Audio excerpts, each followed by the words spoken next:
Hello friends, I am Milan Sharma. Welcome है आप लोगों का मेरी आज की इस न्यू वीडियो में। आई होप आप सब अच्छे होंगे और आप सबकी ब्लेसिंग की वजह से मैं बहुत अच्छी हूँ। जैसे कि आप लोगों ने वीडियो का टाइटल देख ही लिया होगा और वीडियो के टाइटल से आप लोग समझ ही चुके होंगे कि आज इस वीडियो में बच्चों के कंपेयर के ऊपर और हर बच्चा स्पेशल होता है, डिफरेंट होता है, उसके ऊपर बात होने वाली है। सो वीडियो स्टार्ट करने से पहले मैं आप लोगों को बता दूँ कि जो लोग मुझे जानते हैं उनको तो पता ही होगा, और जिन्हें नहीं पता उन्हें बता दूँ कि मैं एक टीचर हूँ और 8-9 सालों से मैं ट्यूशन्स पढ़ाई है और 4-5 सालों का मुझे स्कूल का भी एक्सपीरियंस है। तो इस तरीके से मैंने बहुत सारे बच्चों के साथ, डिफरेंट एज ग्रुप के बच्चों के साथ डील की है। इवन मैंने बड़े से बड़ा बच्चा भी पढ़ाया, चाहे कॉलेज का हो, चाहे 11th-12 का हो, चाहे छोटा बच्चा भी हो वो भी पढ़ाया है, चाहे नर्सरी केजी का भी हो। तो छोटे से छोटा भी पढ़ाया है, बड़े से बड़ा भी पढ़ाया एंड ऑब्ज़र्व हर टाइप का बच्चा किया। अब नर्सरी से छोटा बच्चा जो मैंने ऑब्ज़र्व किया वो मेरा खुद का बच्चा हुआ। अगर आप सब मेरे को फॉलो करते हो अच्छे से तो आप लोग इस चीज़ को भी जानते होंगे कि मेरी एक 2 साल 3 महीने की बेटी है। सो उसको भी मैंने डे 1 से, बर्थ से एक-एक चीज़ उसकी ऑब्ज़र्व की। तो इस तरीके से मैंने हर टाइप का, हर एज ग्रुप के बच्चों को ऑब्ज़र्व किया है। सो इस तरीके से जैसे मैं आस-पास की चीज़ों को मैं देखती हूँ या पेरेंट्स को मैं देखती हूँ, पेरेंट्स की टेंशन देखती हूँ या पेरेंट्स की बातें देखती हूँ या कोई भी आसपास की सोसाइटी की बातें भी देखती हूँ या रिलेटिव्स की बातें देखती हूँ, तो उस चीज़ों को सोचते हुए मैंने सोचा कि ये बात आप लोगों के साथ शेयर करना ज़रूरी है और आप लोगों को समझाना ज़रूरी है, ताकि बहुत पेरेंट्स जो इस चीज़ से सफ़र कर रहे हो उनको ये चीज़ क्लियर हो और वो इस प्रॉब्लम से बाहर निकले। एक तो हर पेरेंट्स को ये समझना है कि हर बच्चा अलग होता है। अब चाहे छोटे बच्चा हमेशा नीचे, मतलब बर्थ से देखा जाए, कोई बच्चा जल्दी चलना सीखता है, कोई बच्चा लेट चलना सीखता है, कोई बच्चा जल्दी बोलना सीखता है, कोई बच्चा लेट बोलना सीखता है। तो बेसिकली तो बच्चा पहले जो 2-2.5 साल तक अपने घर में है, 2.5 साल तक तो हर बच्चा अपने घर में ही होता है, तो वो बोलना चलना अपने घर से ही सीखता है। आगे जाके भी बहुत चीज़ें सीखता है। तो इस चीज़ में भी बहुत अलग-अलग चीज़ें होती हैं। स्कूल आने के बाद एक पैटर्न फ़ॉलो हो जाता है जिससे हर बच्चा सेम पैटर्न से चलता है, पर उसमें भी कुछ जो इंटेलिजेंट होते हैं वो फर्स्ट, सेकंड, थर्ड आ जाते हैं। जो स्पोर्ट्स में होते हैं वो स्पोर्ट्स में ग्रो कर जाते हैं। जो डांस, सिंगिंग, व्हाटएवर जिस भी फील्ड में जो बच्चा अच्छा होता है वो उसमें ग्रो कर जाता है। लेकिन वहाँ से एक स्केल होता है और हम वहाँ पे एक तसल्ली खा लेते हैं कि हमारा बच्चा स्कूल जा रहा है तो वहाँ उस पैरामीटर के अकॉर्डिंग वो ग्रो करेगा। बट द मेन कंसर्न जो स्टार्ट होती है, स्कूल्स में भी होती है, क्योंकि हम पेरेंट्स सोचते हैं वो बच्चा फर्स्ट आ रहा है तो हमारा बच्चा फर्स्ट क्यों नहीं आ रहा, वो बच्चा इस चीज़ में स्पोर्ट्स में अच्छा, हमारा क्यों नहीं है। ये भी कंसर्न स्कूल लेवल पे होती है, कॉलेज लेवल पे होती है। सो डिफरेंट टाइप्स की कंसर्न हर पेरेंट्स की होती है। सबसे पहले तो मैं आप लोगों को ये क्लियर करूँ, हर बच्चा अपना अलग अलग लेवल पे ग्रो करता है। कोई बच्चा किसी चीज़ में अच्छा होता है तो कोई बच्चा किसी चीज़ में अच्छा होता है। फॉर एग्ज़ाम्पल एक राम श्याम के 2 बच्चे हैं। राम पढ़ाई में अच्छा है, श्याम स्पोर्ट्स में अच्छा है। तो इसका मतलब ये नहीं कि श्याम डम्बोड़ है, बेवकूफ़ है, उसको पढ़ाई नहीं आती अगर वो स्पोर्ट्स में अच्छा है। और इसका मतलब ये नहीं कि राम फिज़िकली बहुत बेकार है क्योंकि वो स्पोर्ट्स में अच्छा नहीं। राम में जो स्पेशलिटी है वो पढ़ाई को लेके, इसलिए वो पढ़ाई में अच्छा है, उसने पढ़ाई में ग्रो कर लिया। श्याम में जो अच्छी से स्पेशलिटी है वो अपने अंदर स्पोर्ट्स को लेके है, फिज़िकली अच्छी है। लेकिन दोनों अपने अपने लेवल पे अच्छे हैं। अगर हम दोनों को कंपेयर करेंगे, क्या इज़ इट ट्रू? नहीं, जस्टिफाई भी नहीं होगा। दोनों बच्चे अपने लेवल पे ग्रो कर रहे हैं, दोनों बच्चे अपना अच्छा, कोई एकेडमिक में, कोई स्पोर्ट्स में ग्रो कर रहा है, लेकिन दोनों ही ग्रो कर रहे हैं। सेम इस लेवल पे जब हमारा बच्चा छोटा होता है तो बहुत सारी चीज़ें पेरेंट्स में कंसर्न होते हैं, यार मेरा बच्चा अभी चलना नहीं सीखा। अगर मैं अपनी बेटी की बात करूँ, क्योंकि मैं आप लोगों से वही शेयर कर सकती हूँ जो मैंने एक्सपीरियंस किया, जैसे कि मैं हर वीडियो में कहती हूँ। मेरी बच्ची जनवरी में 1 साल की हुई थी एंड उसने चलना फरवरी एंड तक किया था। तो जब वो जनवरी में 1 साल की हुई थी तब से ही 2-3 महीने पहले से, जैसे वो 9-10 महीने की है, बहुत ज़्यादा मुझे आस-पास से इधर-उधर से सुनने को आता था कि अभी तक ये चली नहीं है। फलाना बच्चा इतने टाइम में चलना सीख गया था, हमारे बच्चे उस टाइम में चलना सीख गए थे, या देखो उसका बच्चा इस टाइम में चलना सीख रहा है, ये चलना क्यों नहीं सीखी। उस टाइम पे मुझे कंसर्न हुई थी, यार ये चलना क्यों नहीं सीखी, क्या दिक्कत है। वॉकर भी दी, वॉकर से भी, मतलब वो घुटना चलना सीख गई थी 7-8 महीने में, लेकिन चलना वो 1 साल 1 महीने में सीखी। उस टाइम पे हाँ मैंने टेंशन ली, लेकिन जब वो 1 साल होते ही चलना सीख गई, 1 साल 1 महीने में, तो मुझे ये चीज़ समझ आई कि हाँ यार, मैंने जब पढ़ाई की है, मैंने टीचिंग की है, उसमें भी तो ये बताया जाता है कि एक लिमिट होती है। बच्चा तो चलना 2.5 साल में भी सीखता है, कोई 2.5 साल तक भी जाके सीखता है, ऐसी भी ग्रोथ होती है। तो क्या वो बच्चा बच्चा नहीं है? क्या पता आगे जाके वो बच्चा बहुत ज़्यादा ग्रो कर जाए। लेकिन नहीं, वो बचपन में लेट चलना सीखा था तो वो बच्चा बहुत ज़्यादा वो है बेकार फिज़िकली, नहीं, ऐसा नहीं होता। इट्स ऑल डिपेंड ऑन हमारी मेंटालिटी। उस टाइम पे मैंने कंसर्न की, ठीक है। लेकिन मैंने फिर बहुत बच्चे ऐसे देखे जो 1.5 साल के हो गए, वो तब भी चलना नहीं सीखे। उनके अलग अलग रीज़न हो सकता है, चाहे उनका मतलब वेट का रीज़न हो, उनकी ग्रोथ का रीज़न हो। इसमें मेरे मामा जी की बेटी है, वो आना से 6 महीने छोटी है, 5-6 महीने छोटी है। उसका जून बर्थ है, आना का जनवरी बर्थ है। तो वो 1-1.5 साल होने के बाद चलना सीखी। तो इसका मतलब ये थोड़ी कि अब मैं उन आहाना और उस बच्चे का ही देके आपको एग्जांपल समझाऊंगी। आहाना उससे पहले चलना सीखी, आहाना 1 साल 1 महीने में सीख गई, और मेरे मामा जी की बेटी 1.5 साल बाद चलना सीखी। लेकिन ऐसा थोड़ी कि वो कमज़ोर है और आहाना हेल्दी है, ऐसा नहीं है। वो आहाना ने अपने पेस पे जल्दी सीखा और उसने अपने पेस पे सीखा। ऐसे कुछ बच्चे होंगे जो 9 महीने में चलना सीख गए होंगे। जैसे मैं अपना और अपने भाई का एग्जांपल लूँ, तो मेरा भाई 9 महीने में चलना सीख गया था, मैं भाई 1.5-2 साल बाद जाके सीखी थी। तो ये थोड़ी कि आज मेरा भाई दूसरी फील्ड में अच्छा है, मैं अपनी दूसरी फील्ड में अच्छी हूँ। लेकिन अगर हम उस पैरामीटर से कंपेयर करते या उस पैरामीटर की कंसर्न लगाते, तो पता नहीं दुनिया तो सबकी रुक जाती। अब यही सेम एग्जांपल अगर मैं आहाना और अपने मामा जी की बेटी को कंटिन्यू करूं। अब मेरे मामा जी की बेटी, मैंने बोला वो 5-6 महीने छोटी है, वो आहाना के कंपेयर में जल्दी ज़्यादा बोलती है। मतलब वो वर्ड्स ज़्यादा हैं उसके पास। अगर उसको मतलब मम्मा का नाम पापा का नाम बता देती है, और कुछ चीज़ें 2-3 ऐसी हैं वो ज़्यादा बोलती है। लेकिन आहाना उस कंपेयर में कम बोलती है। ऐसा नहीं आहाना बोलती नहीं है, आहाना के पास जो वर्ड्स हैं एज़ कंपेयर मेरे मामा जी की बेटी से कम है। मतलब मेरे मामा जी की बेटी होंगे 10-12 वर्ड्स उससे ज़्यादा बोलती है, और आहाना 10-12 वर्ड्स उससे कम बोलती है। और दूसरा रीज़न क्या हो सकता है, अगर मैं अपने मामा जी की बेटी को बोलूँ फटाफट ये बोल, या एनवायरनमेंट ऐसा हो, तो वो एकदम से जल्दी से बोल देगी। लेकिन आहाना एकदम थोड़ा शर्माएगी, थोड़ा हिचक रखेगी, थोड़ा आसपास का माहौल देखेगी। और आहाना में मैंने क्या चीज़ ऑब्ज़र्व की कि आहाना जहाँ पर भी कंफर्टेबल होगी वहाँ फटाफट बोल देगी। अब दूसरा एक चीज़ का एक पैरामीटर मैं देखूँ, आहाना को सारे एनिमल साउंड्स आते हैं। अभी वो सिर्फ 2 साल 3 महीने की है, सारे एनिमल साउंड आते हैं। मेरे मामा जी की बेटी को नहीं आते एनिमल साउंड। आहाना को अब नॉर्मल एनिमल साउंड भी, जैसे डॉग है, पिग का लाइक, ये तो नॉर्मल बच्चों के ओइंक ओइंक ऐसे साउंड है, काऊ है, ठीक है। आहाना 2-3 4-5 ऐसे एनिमल्स हैं जिनको आइडेंटिफाई कर देती है। अगर आसपास जो लाइक काऊ, लाइक डॉग, लाइक कैट बता देगी। और क्या जैसे अलग चीज़ें हैं, हाँ अल्फ़ाबेट्स, अगर आहाना से मैं कोई भी अल्फ़ाबेट्स दे दूँ रिकॉग्नाइज़ कर देगी। सारे अल्फ़ाबेट्स आते हैं, 26 अल्फ़ाबेट्स आना 2 साल 3 महीने में, वो क्या अचीवमेंट नहीं है। लेकिन मेरे मामा जी की बेटी को वो नहीं आता। अब क्या मैं ये कहूँ नहीं मेरे मामा जी की बेटी, अगर मैं बोलने के लेवल पे आऊँ तो मैं कहूँ कि नहीं, बोलने में तो मेरे मामा जी की बेटी अच्छी है क्योंकि वो उससे ज़्यादा बोल रही है। लेकिन अगर मैं उस पर आऊँ कि चीज़ें आइडेंटिफाई, चीज़ें कितनी आ गई है, उसमें मैं आहाना को कहूँ नहीं आहाना बहुत अच्छी है, ऐसा नहीं है।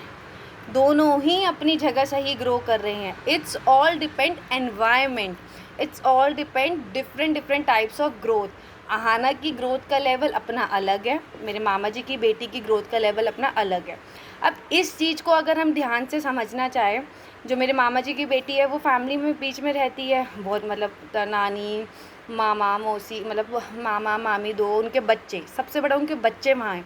तो उनके बच्चे लगातार, जैसे दूसरे मामा जी की बेटी वो उनके साथ बोलती रहती हैं, 2 बेटियाँ 1 बेटा है, कंटिन्यूसली उसके साथ बोलता रहता है। और उन मामा जी की बड़ी बेटी भी है, तो उसको वो एक एनवायरनमेंट मिला, उसको वो बच्चे मिले हैं जिसकी वजह से वो जल्दी उसको पता है वर्ड्स, वो कॉपी कर लेती, जल्दी बोलती है। लेकिन आहाना जो है, हम अकेले रहते हैं, तो आहाना को वो एनवायरनमेंट मिल नहीं पाता है। अब वो कैसे नहीं मिल पाता, अगर मेरे हस्बैंड है वो जॉब कर रहे हैं, मैं हूँ भाई, घर के 36 काम होते हैं। लेकिन और जब आहाना को संभालने की बात आती है तो उसको भी खाना खिलाना, उसको पकड़ना, इधर देखना उधर देखना। आज के टाइम में इवन अकेले बच्चा पालना इतना इजी नहीं होता जितना हमारी सोसाइटी सोचती है। पहले हम बच्चे इसलिए पल गए थे क्योंकि हम एक परिवार में रहते थे, इवन हम सब भी एक परिवार में रहते थे।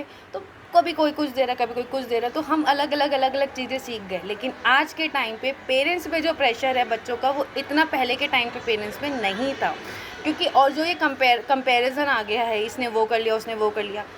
हम इवन चाहे 6 महीने बड़ा बच्चा हो, चाहे 6 महीने छोटा बच्चा हो, हम कभी भी 2 बच्चों में कंपेयर नहीं कर सकते। जैसे कि मैंने अभी आपको अपने मामा जी की बेटी और आहाना में बताया। अब जो लोग आहाना की ये चीज़ें देखेंगे, यार इसको तो एनिमल साउंड्स आ रहे हैं, इससे तो कोई भी अल्फ़ाबेट पूछ लो, सारे ABCD इसको आती है, सब चीज़ों की रिकॉग्निशन है और आइडेंटिफाई कर लेगी चीज़ें। और फिर वो दूसरी जगह मेरे मामा जी की बेटी को देखे, यार इसको तो नहीं आता, इसको कुछ नहीं आता, यहाँ कंपेयर चालू। या कोई अल्फ़ाबेट्स का देखे, वो बोलने का देखे, यार ये तो इसकी मामा जी की बेटी इतना बोल रही है, कम बोल रही है, ऐसा नहीं हो सकता।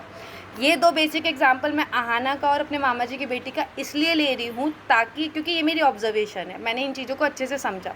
ऐसे ही जहाँ मैं रहती हूँ मेरे पड़ोस में एक लड़की है, वो अहाना से 6 महीने बड़ी है। अब मैं इन दोनों का कंपेयर करूँ, उसने भी जैसे जो हमारे पड़ोस में रहती है उसने भी थोड़ा लेट बोलना सीखा। अब जैसे वो बोलती है उसकी उसके भी मतलब ग्रोथ है, धीरे चीज़ें हैं। उसको भी बहुत सारी चीज़ें आती हैं, उसको अल्फ़ाबेट्स अच्छे से आते हैं, उसको वेजिटेबल्स आते हैं, उसको फ्रूट्स आते हैं, उसको अपने पेस के हिसाब से चीज़ें आती हैं। तो अब ऐसा तो नहीं कि मैं अहाना और उसका कंपेयर करूँ, लेकिन मुझे ये चीज़ समझनी पड़ेगी कि अहाना वो उससे 6 महीने बड़ी है। सेम बोलना और चलना 2 बेसिक ऐसी चीज़ें हैं जो एनवायरनमेंट पे डिपेंड करती है, जो और ग्रोथ पे डिपेंड करती है, जो ऑटोमेटिकली आ जाती है। हर बच्चा अलग अलग लेवल पे सीखता है, हर बच्चे के अपना अपना होता है। लेकिन अगर हम एज अ पेरेंट होके या एज हम सोसाइटी के प्रेशर में आके, लोगों की बातों में आके हम टेंशन लेना चालू कर देंगे या हम चीज़ों में फंसने लग जाएंगे, हम कंपेयर करने लग जाएंगे, तो बहुत ज़्यादा गलत है। क्योंकि हम खुद एक अपने बच्चे को पाल रहे हैं, उसमें हम कितना ज़्यादा इन्वॉल्व है, हम खुद अपनी ज़िंदगी चला रहे हैं, उसमें हम कितना इन्वॉल्व है। और अगर हमें नई सरदर्दियाँ और लेना चालू कर देंगे तो हम अपने बच्चों पे उस तरीके से ध्यान देना बंद कर देंगे जिस तरीके से हमें देना चाहिए। मैंने इससे ये नहीं कहा कि अपने बच्चों पे ध्यान मत दो, ध्यान दो, आप अपने बच्चों के साथ इन्वॉल्व हो। जैसे अब ये चीज़ मेरे को समझ आ गई है, नहीं आना 2 साल 3 महीने की हो गई है, आना वर्ड्स बोलते हैं लाइक मम्मी पापा, दे दो, भाई, नो, येस, ओ, सारे एनिमल्स के साउंड, सारे अल्फ़ाबेट्स और भी कुछ वर्ड जैसे बोलो बोलती है, लेकिन थोड़ा कम। और उसको अगर किसी और के सामने जाके 1 2 3 आना सारी सुना देगी, 1 2 3 हिंदी में सारी बोल देगी, लेकिन अगर उसे किसी और के सामने जाके बोलो कि ऐसा बोल वैसा बोल, तो वो नहीं बोलेगी। तो इसका रीज़न, अब कोई दूसरा बंदा कहेगा इसको तो कुछ नहीं आता है, ये तो ऐवे ही है, ये तो ऐसी है, तो ऐसा नहीं है। क्योंकि मैं जानती हूँ, हाँ, बहुत टाइम तक मैं किसी एक को 2 को जाके कन्विंस कर सकती हूँ, नहीं इसको आता है, नहीं ऐसा नहीं है। लेकिन अगर सामने वाला पर्सन ये मानने को रेडी होगा ही नहीं, तो हमें एज अ पेरेंट होकर चुप हो जाओ, क्योंकि हम किसी की सोच नहीं बदल सकते। अपने बच्चे की जो ग्रोथ है या अपने बच्चे को हमें पर्सनली एक लेवल पे जज करना चाहिए कि हमारे बच्चे को क्या क्या आ रहा है, हमें क्या क्या सिखाना है, हमें कैसे इन्वॉल्व होना है, हमें इस तरीके से इस बात पे ध्यान देना। लेकिन अगर हम दूसरी बातों पे ध्यान देंगे तो हम अपने बच्चे की ग्रोथ को वहीं ठप कर देंगे, और ये सही नहीं है। तो सोसाइटी प्रेशर में आके अब नई नई प्रॉब्लम्स ये चालू होती जा रही हैं। रिलेटिव्स में बच्चों को कंपेयर करना, इट्स नॉट ट्रू। कभी भी कोई भी बच्चा हो, किसी भी बच्चे को कभी भी कंपेयर नहीं करना चाहिए। हर बच्चा अपने लेवल पे अपनी जगह होता है, कोई किसी चीज़ में अच्छा होता है। अब अगर मैं अहाना की इसी बोलने वाली बात पे आऊँ, अहाना जब 3-4 महीने की थी तो वो बहुत ज़्यादा ओंकार बना, हाँ, जैसे बोलते हैं ना बच्चे, वैसे बोलती थी। तो मैं कहीं भी जाती थी तो सब मुझसे ये कहते थे, भाई तेरी बेटी मिलन बहुत बोलती है, देखो ये बहुत बातूनी बनेगी, तूने इसको बहुत बातूनी बना रखा है। तो मेरा हमेशा ये होता, मैं कहा अपनी नानी के पास रहती हूँ तो वो इससे बातें करती रहती है, तो इसलिए ये ऐसी है, मैं तो नहीं हूँ बातूनी, मैं तो चुप रहती हूँ। तो मैं मम्मी पे नाम डालती थी, क्योंकि वो, अगर आप वीडियो सारी देखते तो हाँ, अहाना हम 1 साल तक मम्मी के पास रही, क्योंकि मैं अपने किसी कोर्स में इन्वॉल्व थी, तो मैं शाम को उसे ले आती थी। ऐसे ही सेम मेरे पास एक अहाना की वीडियो है, 7 महीने की है वो, अक्टूबर तक की वीडियो है, हाँ 7-8 महीने की है वो। उसमें प्रॉपरली वो मेरे पापा से फ़ोन पे बात कर रही है, मतलब पापा वहीं बैठ के उससे बोले जा रहे हैं, पापा को बोल रहे हैं हेलो, रोहित का नाम, रोहित आ जाओ, भाई आ जाओ। तो 7-8 महीने का बच्चा इतनी क्लियरिटी से वर्ड्स बोल रहा है, लेकिन आज वही लड़की 2 साल 3 महीने की है। और उस टाइम पे 7 महीने में जैसे अगर उसको मेरी मम्मी ने बोला कि ये फ़ैन है, या पापा ने उसको डॉग की साउंड सिखाई, तो जो चीज़ें सिखाते थे तो वो तभी कैच करके बोलती जाती थी और बताती भी थी। तो उस टाइम पे अगर कोई उसे देखे, यार छोटे 7-8 महीने का बच्चा फ़ैन बता रहा है, ये रहा फ़ैन, क्लॉक बता देता है, ये रहा क्लॉक, भाई बोल देता है, या फिर पर्टिकुलर डिफरेंट चीज़ें, मतलब भाई या दे दो समथिंग बोलता है। लेकिन अगर 2-3 चीज़ें वो मिस कर रहा है या कहीं नहीं बोल रहा है, तो इट्स नॉट डिपेंड कि हम बच्चे को कंपेयर करें, जज करें। इट्स ऑल डिपेंड हमारा एनवायरनमेंट। तो हमें सबसे पहले क्या करना है कि हमें अपना एनवायरनमेंट चेंज करना है। इसके लिए अगर हम यूट्यूब है सबसे बड़ा आज के टाइम में, अगर हम टेक्नोलॉजी देखें, अब मैं भी आप लोगों से ये चीज़ है जो प्रॉब्लम है, इसके सॉल्यूशन है, किससे शेयर करें, यूट्यूब। तो आप किसी के पास जाने से अच्छा ये भी नहीं कि आप फटाफट डॉक्टर के पास भागो, ये है वो है, यूट्यूब है सबसे बड़ा। यूट्यूब पे सर्च आउट करो क्या चीज़ है, क्योंकि कभी कभी ऐसा होता है कुछ नहीं होता, लेकिन हम अपने माइंड लेवल पे इस तरीके से सेट कर लेते हैं, या सोसाइटी प्रेशर से इस तरीके से अपना दिमाग बना लेते हैं कि नहीं यार ये प्रॉब्लम है। तो जी कोई प्रॉब्लम नहीं है। सबसे बड़ा एग्जांपल मैं खुद हूँ, जो आज आपके सामने इतना ज़्यादा चाहे कितनी सारी बातें बोल रही हूँ, कितनी चीज़ें कर रही हूँ। तो मैं भी 3 साल में 3 साल में जाके मैं प्रॉपरली बोलना सीखी थी, तो क्या मैं डम्बोड हूँ? या मैं 2.5 साल में जाके चलना सीखी थी तो मैं डम्बोड हूँ? नहीं, इट्स डिपेंड। क्योंकि जब मैं छोटी थी, जब मैं लाइक पैदा हुई थी, तो तब मेरी मम्मी बीमार हो गई थी मेरे को 2 मतलब पैदा 2 महीने बाद ही, तो इतना वो मेरे पे ध्यान नहीं दे पाई थी। तो इस एक देखो, जो ध्यान माँ अपने बच्चे पे दे लेगी ना, वो कभी कोई नहीं दे पाएगा। ये बात हमेशा से सच है और हमेशा रहेगी, चाहे कोई कितना भी इन्वॉल्व हो जाए। तो ये चीज़ अगर अब मैं ऐसे समझूँ कि हाँ चलो ठीक है, अहाना को अपने थोड़े वर्ड्स कम आते हैं, तो मैं इस चीज़ में अपने आप को जज करूँगी कि हाँ मुझे उसको वर्ड सिखाने हैं, या हाँ अब बहुत हो गया, मुझे अपने कामों को साइड करके पहले उसमें इन्वॉल्व होना है, तो ये कर सकती हूँ। लेकिन अगर रेदर मैं सोच के टेंशन लेने बैठ जाऊँ, सोचने बैठ जाऊँ, सोसाइटी प्रेशर में आ जाऊँ और सोसाइटी को मोटिवेट करूँ, हाँ जी आइए, यू आर मोस्ट वेलकम, आके कमियाँ निकालिए और चले जाइए, नहीं। एक तो पहली बात, आपको 1 बार 2 बार बात बोलनी है, नहीं समझे क्लेरिफिकेशन तभी से देनी सबको बंद करनी है। और वो टाइम जो आप दूसरे को क्लेरिफिकेशन देने जाओगे या दूसरे को माथा खपच्ची करोगे, यूट्यूब सर्च करो, अपने बच्चे पे ध्यान दो, डिफरेंट एक्टिविटीज़ करो, प्रॉब्लम देखो कहाँ आ रही है। अब बेसिकली वैसे ये प्रॉब्लम नहीं है। आई होप आपको मेरी वीडियो समझ आई होगी, और ये मैंने बेसिक ग्रोथ के लेवल पे की है। At schooling level, college level, वैसे लेवल पे मैं इस पर एक वीडियो पहले बना चुकी हूँ।